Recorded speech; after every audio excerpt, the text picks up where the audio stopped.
আসলে মানুষ দৈনন্দিন যে কোনো সমস্যায় পতিত হলে তারা কবিরাজ, ঝাড়ফুঁক, তাবিজ, বিভিন্ন রকমের মন্ত্র এবং কবিরাজরা আংটির মাধ্যমে সমস্যার সমাধান করে। এগুলো কি শরীয়ত সম্মত পদ্ধতি?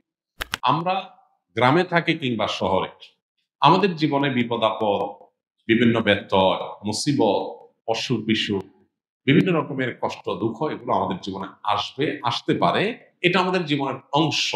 আল্লাহ জীবনকে এভাবেই করেছেন যেখানে সব সুখ দিয়ে ভরা থাকবে না, সুখে দুঃখে ভরা থাকবে। এখন যখন আমাদের কোনো কষ্ট হবে, দুঃখ হবে, অসুখ-বিসুখ হবে, বিপদ-আপদ হবে, আমাদের একজন মুসলমান হিসেবে প্রধান এবং প্রথম করণীয় হবে আল্লাহর দিকে মনোনিবেশ করা, আল্লাহর কাছে দোয়া করা, সাহায্য চাওয়া। নবীজি সাল্লাল্লাহু আলাইহি ওয়াসাল্লাম বলেছেন, তোমাদের কেউ তার পায়ের জুতোর ফিতাটাও যদি ছিঁড়ে যায়, সে আল্লাহর কাছে দোয়া করবে। মনে করতে পারি আমরা যে এটা আবার কি এমন বিপদ যের জন্য আল্লাহর কাছে দোয়া করতে হবে? মূলত আমার পায়ের ফিতা ছুটে গেছে, আমি এটা ঠিক করে ফেলতে পারবো হয়তো। তারপর আমি মনে, মনে আল্লাহর কাছে দোয়া করবো, আল্লাহ এটাও একটা বিপদ। হতে পারে আকারে ছোট। আপনি সাহায্য করেন। যেন সহজে আমি রিপেয়ার করতে পারি, এটাকে সারতে পারি, ঠিক করতে পারি।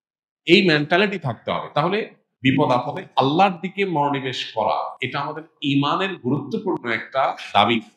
কিন্তু আজকাল বস্তুবাদ আমাদেরকে এমনভাবে গ্রাস করে ফেলেছে, জ্বর হলে, শরীর ব্যথা হলে আমরা নাপা খেলে ভালো হয়ে যায়।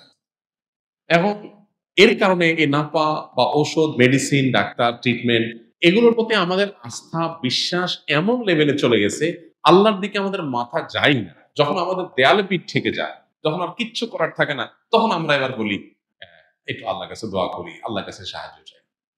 অথচ উচিত হলো যেকোনো বিপদ-আপদে আল্লাহর দিকে ধাবিত হওয়া। তাহলে বিপদ-আপদে কবিরাজের কাছে যাওয়া না। বিপদ-আপদে আল্লাহর দিকে ধাবিত হইতে হবে। এটা হলো প্রথম কথা। এর পাশাপাশি সে বিপদ দূরের জন্য জাগতিক যে স্টেপ আছে, অসুখ হলে ট্রিটমেন্ট করা, ডাক্তারের কাছে যাওয়া, বিপদ-আপদ হলে সেটা দূরের জন্য বিভিন্নভাবে চেষ্টা করা, সেটা আমরা করব। পাশাপাশি যদি আপনার রুকিয়া, কোরআন হাদিসের আলোকে ঝাড়ফুঁক করার প্রয়োজন হয়, সেলফ রুকিয়া, নিজের ঝাড়ফুঁক নিজে করবেন, আর না হলে কোনো রাকির শরণাপন্ন হবেন, যিনি কোরআন হাদিসের আলোকে শুধু ঝাড়ফুঁক করেন, এতটুকু। এই কবিরাজ, তাবিজ, কবজ দেওয়া, বিপদ আপদে বিশেষ করে, এটা নবী সাল্লাল্লাহু আলাইহি ওয়াসাল্লামের সুন্নাহ বিবর্জিত কাজ। এটা নবী সাল্লাল্লাহু আলাইহি ওয়াসাল্লামের কোনো সুন্নাহ না। বিশেষ করে আপনার অসুখ বিসুখ ছাড়ে না, বিপদ আপদ ছাড়ে না, একটা তাবিজ দিল, ঝুলাই দিলাম আর আমার সব দূর হয়ে গেল, এটা নবী সাল্লাল্লাহু আলাইহি ওয়াসাল্লামের জীবন দর্শন থেকে পাওয়া যায় না, নবী সাল্লাল্লাহু আলাইহি ওয়াসাল্লামের সুন্নাতে এটা পাওয়া যায় না।